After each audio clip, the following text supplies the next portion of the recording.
The stars had always been silent. For thousands of years, humanity looked up at the night sky and wondered if they were alone. They sent signals into the darkness. They listened for answers. Nothing ever came back, so they stopped waiting. They built their own ships. They created their own future. And in the year 2347, humans finally touched the edge of forever when they invented faster-than-light travel. Admiral Una Park stood on the bridge of the horizon. Earth's first deep space flagship. She was a woman of 53 years. With gray streaks in her black hair and calm eyes that had seen too much to be surprised by anything, or so she thought. "Admiral," said Captain Junho Kwan, her tactical officer. He was younger, barely 30, but sharp as a blade. "We have something on the long-range sensors. Something big." Una walked to the display screen. What she saw made her heart stop for just a moment. Ships. Hundreds of them. Thousands. They filled the space near Neptune like a wall of gold and silver. Each vessel larger than anything humanity had ever built. They were beautiful in a terrifying way. "How did they get here so fast?" Una asked quietly. "They were already here," Junho replied. "Waiting, watching." The communication system crackled to life. A voice spoke in perfect Korean, then switched to English, then Mandarin. Cycling through every human language as if testing which one would work best. "People of Earth," the voice said finally in English. "We are the Valoran Dominion. We come in peace and friendship. We have watched your species grow for many centuries. Now that you have reached the stars, we welcome you to join our great family." Una exchanged a look with Junho. Neither of them spoke. On the largest ship in the alien fleet, Ambassador Lyrian prepared her next message. She was a tall being with silver skin and 4 arms, each one decorated with golden rings that showed her rank. In 12,000 years of service to the Dominion, she had welcomed over 4,000 species into the Empire. None had ever refused. Transmitting the gift catalog now, she said to her assistants, "Medical technology to cure all their diseases, star maps showing safe routes through the galaxy, enough resources to end poverty on their world forever. They will accept within the hour." She was so certain. Everyone always accepted. Back on Earth, the United Council gathered in an emergency session. Chancellor Mingy Beek sat at the head of the table, reading the alien offer on her tablet. She was a small woman with a gentle face, but those who knew her understood that gentleness hid an iron will. "They are offering us everything," said one council member. "Immortality treatments, free energy, protection from any threat. We would be fools to refuse, and what do they want in return?" Minji asked. "Membership in their dominion. We would follow their laws, join their economy, and accept their guidance." Minji set down her tablet. Their guidance. Their laws. Their control, they say it is a partnership. "No," Minji said softly. "A partnership is between equals. They are offering us a leash made of gold. It is still a leash." The debate continued for 6 hours. Some argued that humanity should accept. The galaxy was dangerous. Earth was small. The Dominion had protected thousands of worlds for thousands of years. What was wrong with safety? But others remembered history. They remembered every time a powerful nation had offered protection to a weaker one. They remembered what that protection always cost. In the end, Chancellor Minji Beek wrote the response herself. It was short, simple, polite, and it would change the galaxy forever. "We thank the Valoran Dominion for their generous offer. However, after careful consideration, we respectfully decline." Admiral Una transmitted the message. Then she waited. On the Dominion flagship, Ambassador Lyrian read the response 3 times. She could not understand it. The words were clear, but the meaning was impossible. "Decline?" she whispered. "They decline?" She immediately contacted the Dominion capital, a world called Valora Prime at the heart of the galaxy. Within minutes, the message reached the throne room of Emperor Valeth himself. The Emperor was ancient beyond human understanding. He had ruled for 10,000 years, his life extended by technology that humanity could not imagine. He had seen empires rise and fall. He had welcomed countless species into his protection. He had never, not once, been refused. "Play the message again," he commanded. His servants obeyed. The human chancellor's voice filled the throne room. "We respectfully decline." Valet sat in silence for a long moment. His advisors watched nervously, waiting for anger, waiting for orders to force the humans to submit. But the emperor did not speak of war. Instead, he asked a question. Why? No one had an answer. Far away, on the bridge of the horizon, Admiral Unipark watched the alien fleet. They had not moved. They had not attacked. They simply sat there in the darkness of space, waiting. "What do you think they will do?" Una shook her head. "I do not know. But I know this. We have done something they did not expect. Something they do not understand. And that might be the most dangerous thing we could have done." She looked out at the stars, at the future that was suddenly uncertain. She added quietly, "It might be the best thing. Only time will tell." The Dominion ships remained at the edge of the solar system. They did not leave. They did not advance. They simply watched, as if seeing humanity for the first time. And in the throne room on Valora Prime, Emperor Valith made a decision. He would not give up. He would not use force. Not yet. Instead, he would try again. He would offer more. He would make humanity understand that the Dominion only wanted to help. He did not realize that. Humanity already understood perfectly. They just did not want that kind of help. The game had begun. And for the first time in 12,000 years, the Valoran Dominion did not know how it would end. 3 months passed after humanity's refusal. The Dominion fleet remained at the edge of the solar system, patient as stone. Every week they sent new offers. Every week humanity politely declined. Ambassador Lyrian could not sleep. In all her long years of service, she had never failed a mission. Now she lay awake each night, staring at the ceiling of her quarters, trying to understand these strange creatures called humans. "Perhaps we are not offering enough," she said to her staff one morning. "If they want more, we will give more." She sent a new message to Earth. This time, the Dominion offered 3 entire planets, already prepared for human life. Green forests, clean water, cities built and waiting. All they had to do was accept membership. The human response came within a day. "We thank you for your generous offer. However, we respectfully decline." Lyrian tried again. She offered a fleet of 100 warships, the finest in the galaxy. She offered genetic treatments that would let humans live for 500 years. She offered technology that could turn deserts into gardens and make the sick healthy again. Each time, the answer was the same. Polite, firm. No, finally Lyrian made a decision. She would go to Earth herself. She would speak to these humans face to face. She would make them understand. Her ship docked at Earth's orbital station, spinning wheel of metal and glass that hung above the blue planet. General Hannah Choi met her at the airlock. Hannah was a soldier, tall and strong, with short gray hair and a scar across her left cheek. She did not smile. "Welcome to human space," Hannah said. "I hope your journey was comfortable." "Thank you," Lyrian replied. "I wish to speak with your leaders. They're busy.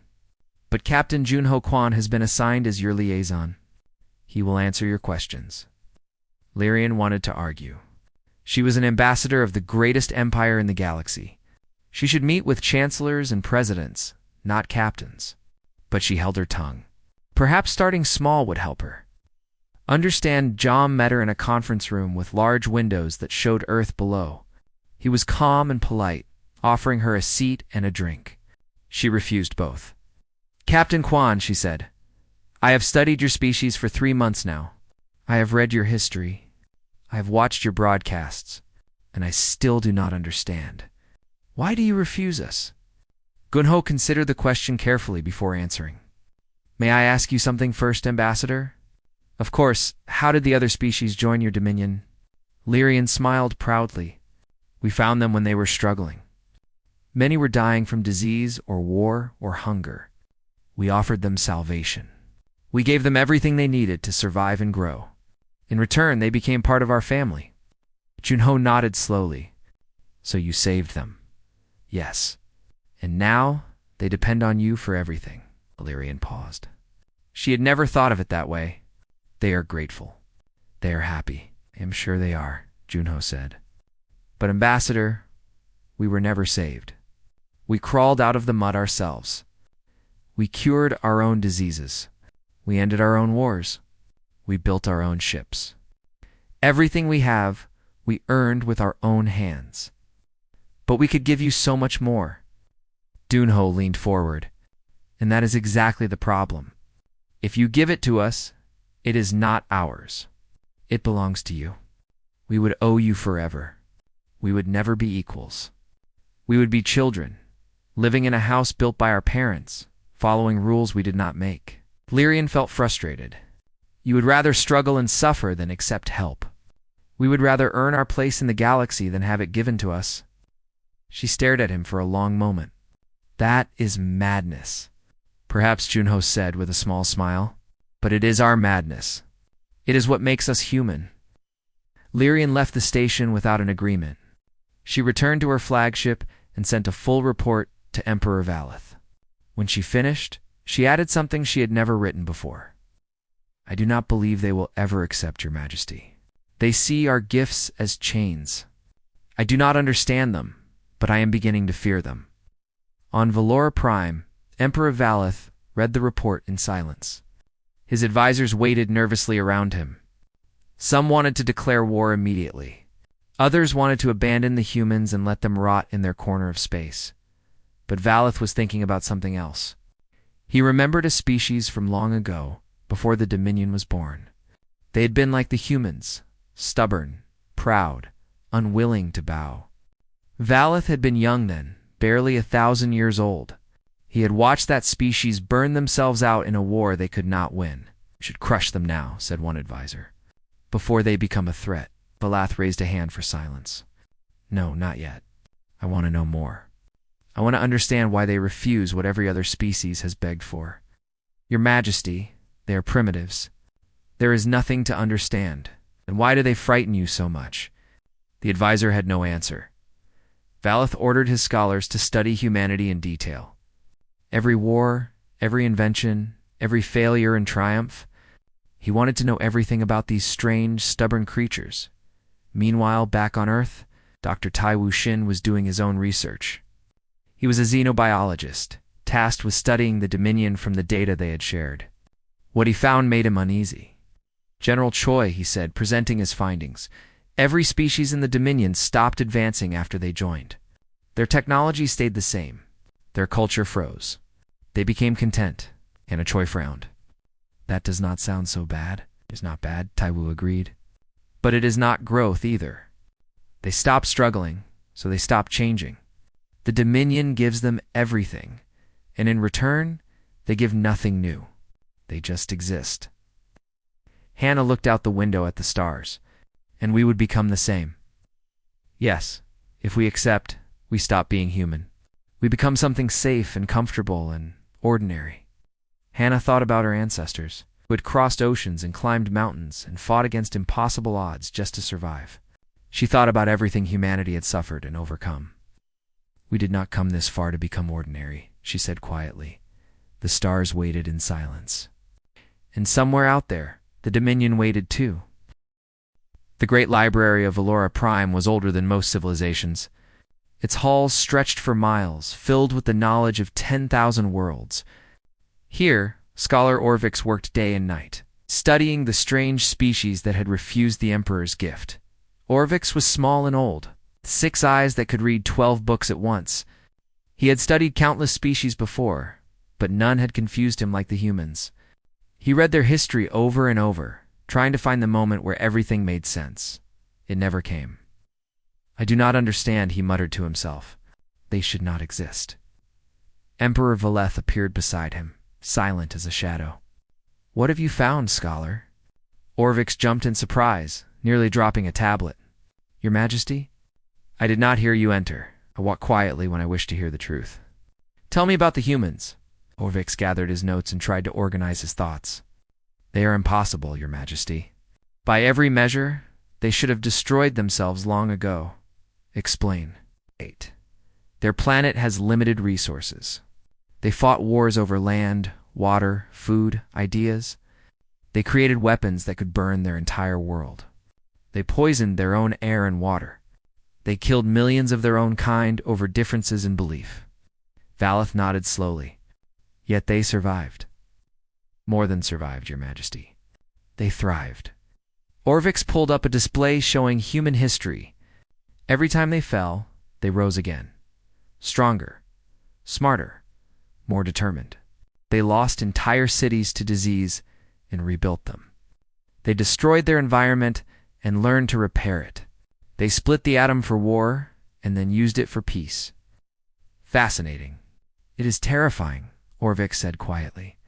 When other species faced such challenges, they either died or called for help. The Dominion saved them. But the humans never called. They never asked.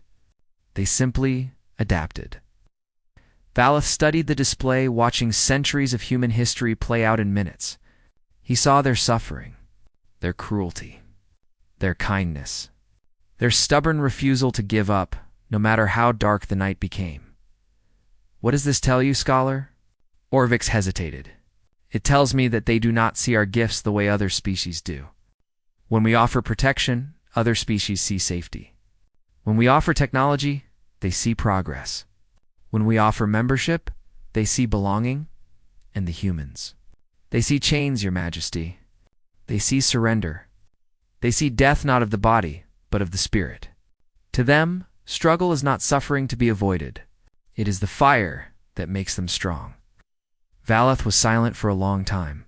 When he finally spoke, his voice was soft. In 12,000 years, we have never encountered such a species. Your Majesty, we have not.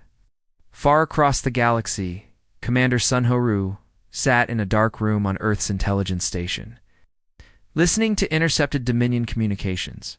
He was a quiet man with a forgettable face, perfect for his work. No one ever noticed him, which was exactly how he liked it.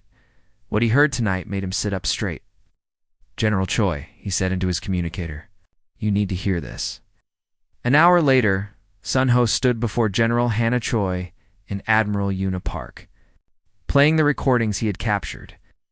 The humans are unlike any species we have encountered, said a Dominion voice.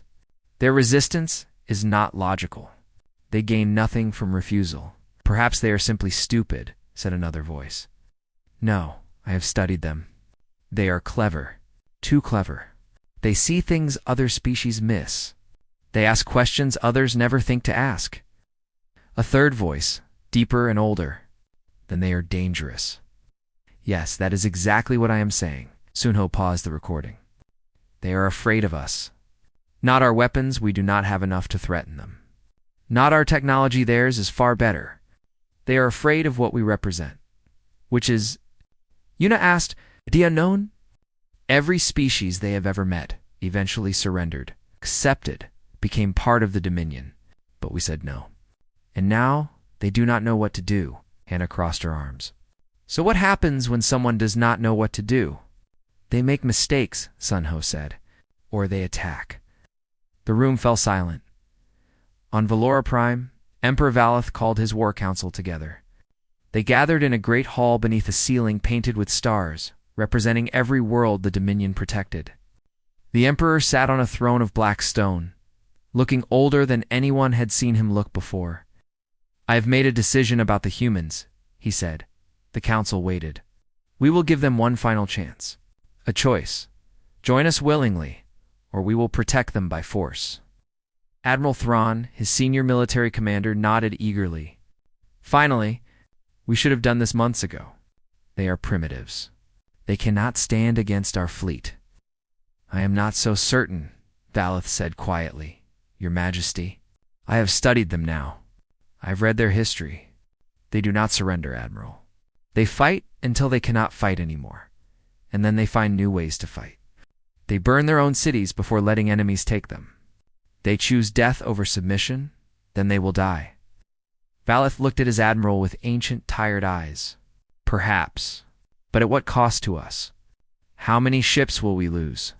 How many soldiers? And even if we win, what will we have gained? A planet of slaves who will hate us forever. A species that will never stop plotting revenge. The council shifted uncomfortably. We built the Dominion on peace, Valeth continued. On willing membership, on shared prosperity. If we conquer the humans, we become something else. Something I do not wish to be. Ambassador Lyrian spoke up. Then what do we do, Your Majesty? Valeth closed his eyes. We show them our strength. We remind them what they face. And then we let them choose. If they still refuse, we will decide then. The great fleet prepared to move. 100,000 ships, the largest armada in Dominion history, pointed toward a small blue planet in a forgotten corner of the galaxy. And on that planet, humanity prepared to meet them. The Dominion armada arrived like a wall of light. Ships beyond counting filled the space around Earth's solar system, their golden hulls shining against the darkness. From a distance, they looked almost beautiful. Up close, they were terrifying. Admiral Una Park stood on the bridge of the horizon, watching the enemy fleet on her display screen. She had counted the ships until the numbers became meaningless. 100,000. Maybe more. Against them, humanity had 200 vessels. The math was simple. The math was hopeless. Admiral, said Captain Jun Ho Kwan. The Dominion flagship is broadcasting. Let me hear it. Emperor Valeth's voice filled the bridge, calm and sad. People of Earth, I have tried to welcome you as friends. I have offered you gifts beyond imagination. You have refused. I do not understand your choice, but I respect your spirit. However, I cannot allow a species to exist outside the Dominion's protection. The galaxy is dangerous, and you are young. So I give you one final chance. Accept membership, and you will know only peace and plenty. Refuse, and we will protect you by force. You have 1 hour to decide. The transmission ended. Silence filled the bridge. JUNHO looked at his admiral. What are your orders?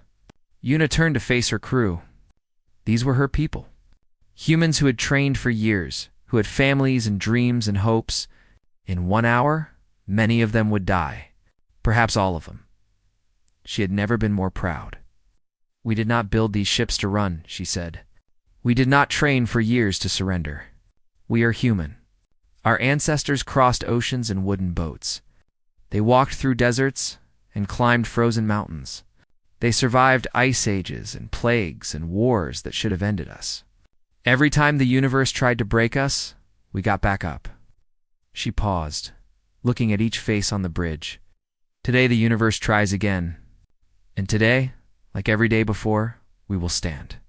Not because we think we can win, but because standing is who we are. Tell the fleet, hold the line. Across 200 ships, crews heard her message. No one ran. No one begged. They simply turned their weapons toward the Golden Armada and waited. Lieutenant Doan Kong sat in the cockpit of his fighter, hands steady on the controls. He was 24 years old, the youngest pilot in the fleet. His grandmother had told him stories about the old wars, not about ancestors who had fought impossible battles and sometimes won. Now he would add his own story. All fighters, this is Lieutenant Kong, he said into his communicator. Stay tight. Stay focused. They have more ships, but we have something they do not. What is that? Asked another pilot. Nothing to lose? The hour passed in silence. When it ended, Emperor Valeth spoke again. You have made your choice. I am sorry. The Dominion fleet began to advance. On his throne aboard the flagship, Valeth watched the human ships hold their position. They did not flee. They did not break formation. They simply waited, tiny sparks against the wall of gold. They are brave, he murmured. They are fools, Admiral Thrawn replied. Begin the attack. The first wave of Dominion fighters launched, expecting to sweep aside the human defenses in minutes. What happened instead shocked everyone. Lieutenant Doan Kong led his squadron straight into the enemy formation. His fighters were smaller, faster, and piloted by humans who had grown up playing combat simulations since childhood. They moved in ways the Dominion ships could not match, twisting, spinning, diving through gaps that should not have existed. "What are they doing?" Admiral Thrawn demanded. "They are improvising," a tactical officer said in confusion.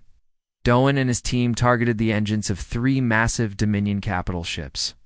They were not trying to destroy them. They knew they could not. Instead, they disabled their movement systems, leaving the great ships drifting helplessly. Other Dominion vessels had to slow down to avoid colliding with their own fleet. "This is impossible," Thrawn growled. "They have no advanced weapons. No shields worth mentioning. How are they doing this?" On the horizon, Yuna allowed herself a small smile. "Because they do not know they should lose." The battle continued for hours. Human ships fell one by one. But for every human vessel destroyed, they took 3 Dominion ships with them. They used asteroids as cover. They flew into dangerous zones that Dominion ships avoided. They did things that no one had ever done because no one had ever been desperate enough to try. Emperor Valeth watched in silence. Beside him, Ambassador Lyrian whispered, "They are not bluffing, Your Majesty. They will fight to extinction. Every single one of them will die before they surrender." Well, I see that now. If we destroy them, we become tyrants. If we retreat, we appear weak. What do we do? Valeth had no answer. For the first time in 10,000 years, he truly did not know. On the bridge of the horizon, Admiral Yuna Park watched her fleet die. 60 ships remained, then 50, then 40. Each loss was a knife in her heart. But still, they fought, Admiral Juno said quietly. "The Dominion fleet is slowing down." She looked at the display. It was true. The Great Armada was hesitating. Ships that had been advancing were now holding position. The attack was losing momentum. Why? I do not know. But look at their formations. They are afraid. They expected us to surrender after the first hour. Instead, we are still here. Yuna turned to face her crew. Then we remind them why. She opened a channel to the entire human fleet. "All ships, this is Admiral Park. They came here expecting easy prey. They did not find it. Every minute we survive, we prove that humanity cannot be conquered. Keep fighting. Make them remember us." And they did. On the Dominion flagship, Emperor Valeth finally raised his hand. "Stop the attack." Admiral Thrawn spun around. "Your Majesty?" I said, "Stop. Pull back to safe distance. No more offensive action. But we are winning." Valeth's voice was cold. "Are we? We have lost more ships today than in the last 1,000 years combined. Against 200 vessels? What happens when they build 2,000? 20,000? Are you prepared to pay that price?" Thrawn had no answer. The Great Armada stopped, and across the darkness of space, humanity kept standing. 1 year after the battle, the galaxy had changed. Not in obvious ways. The Dominion still ruled, the stars still burned, life continued as it always had. But something was different. Something that whispered through 1,000 worlds like wind through leaves. The humans had said no, and the Emperor had listened. On Valora Prime, species that had been content for millennia began asking questions. Why did the humans refuse? What did they know that we did not? Was there another way to live? The questions spread like fire, impossible to contain. Emperor Valeth felt the change in his empire. For the first time in 12,000 years, some of his subjects were unhappy. Not angry, not rebellious, just curious. And curiosity, Valeth knew, was the most dangerous force in the universe. He made a decision that shocked everyone, including himself. "I will go to Earth," he announced. Alone. His advisors panicked. His generals protested. Ambassador Lyrian simply nodded, as if she had been expecting this moment. "You cannot trust them," Admiral Thrawn warned. "After what they did to our fleet, after what we tried to do to them," Valeth corrected, "we brought an armada to their door. We threatened their extinction. They defended themselves. There is no dishonor in that, Your Majesty. Please, Enough. Valeth rose from his throne, and for a moment he looked young again. I have ruled from this room for 10,000 years. I have read reports and watched recordings. I have never truly seen what I was governing. Perhaps that is my mistake. Perhaps that is why I did not understand the humans. He boarded a simple ship, no weapons. No escort hand flew across the galaxy alone. The journey took 3 weeks. When he arrived at Earth's orbital station, Admiral Unipark was waiting for him. Emperor Valeth, she said, welcome to human space. She did not bow. She did not kneel. She simply stood there, 2 soldiers meeting as equals. Valeth found himself smiling. Thank you, Admiral. I hope my presence does not cause concern. You came without weapons. Without armies? That tells me more than any words could. They traveled to Earth together. Valeth looked out the window as the planet grew larger. Blue oceans, green continents, white clouds swirling in patterns. A beautiful world. A stubborn world. Chancellor Minji Beak met him in a simple garden behind the government building. There were no thrones, no ceremonies, no displays of power. Just 2 leaders sitting on wooden benches beneath a flowering tree. I have lived for 10,000 years, Valeth said. I have seen empires rise and fall. I have watched species evolve and die. I thought I understood everything. I was wrong. Minji said nothing. She waited. And all that time, no one ever refused us. When we offered help, species accepted. When we offered protection, they were grateful. I believed this meant we were good. I believed this meant we were right. He paused, looking at the flowers around him. But your Captain Quan showed me something I had forgotten. Gifts can be chains. Protection can be a prison. Sometimes the greatest kindness is to let someone struggle. We do not hate you, Minji said. We never did. We simply wish to write our own story. I understand that now. Valeth turned to face her. I cannot change 12,000 years of history. I cannot free the species who have already joined us. They would not survive. The galaxy they knew is gone. But I can change what comes next. What are you proposing? An alliance. Not membership alliance. 2 equals trading and cooperating without control. You keep your freedom. You make your own choices. You struggle and grow and become whatever you wish to become. And in return, you show the galaxy that another way is possible. Minji studied him for a long moment. You realize this will change everything. Other species will see that refusal is possible. They will start asking questions. Yes, your empire may never be the same. I know. Valeth smiled, and for the first time, it reached his eyes. Perhaps that is not a bad thing. We have been unchanging for too long. We have grown comfortable, safe, content. Perhaps we need something to challenge us. Perhaps we need you. Captain Junho Quan arrived with refreshments, simple tea and cakes. Nothing fancy. He set them down and stood beside the Chancellor. We are not special, Junho said. We are not stronger or smarter than other species. We just had no one to save us. We had to become strong on our own. That is exactly what makes you special, Valeth replied. Other species had a choice, struggle alone or accept our help. They chose help. You never had that choice. You had to face the darkness without a light. And you survived anyway. Minji extended her hand, a human gesture of agreement. Then let us begin again. Not as conqueror and conquered. Not as protector and protected. Just as 2 peoples, learning from each other. Valeth took her hand. His skin was cold, strange, alien. But the meaning behind the gesture was universal. Agreed. News of the alliance spread across the galaxy faster than light. On 1,000 worlds, species who had been content for millennia felt something stir inside them. Hope, perhaps. Or maybe just curiosity. The Dominion would never be the same. Emperor Valeth knew this. He accepted it.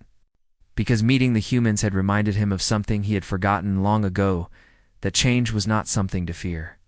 It was the only thing that made existence worth living. On Earth, Admiral Unipark watched the stars from her window. Lieutenant Doan Kong, now promoted to captain, stood beside her. "Do you think we did the right thing?" He asked. Why UNA thought about the battle, about the ships they had lost, about the friends who would never come home. She thought about the future, uncertain and frightening and full of possibility. "I think we did the human thing," she said. "We stood when we should have fallen. We fought when we should have surrendered. We refused when we should have accepted. And somehow, against all odds, we changed the galaxy just by being ourselves." Doan nodded. "What happens now?" Una smiled, looking up at the infinite darkness filled with infinite stars. Now we find out what we can become. Across the galaxy, in quiet rooms and crowded halls, on ancient worlds and young ones, beings of every shape and color whispered the same thought. The humans said no, and the universe listened.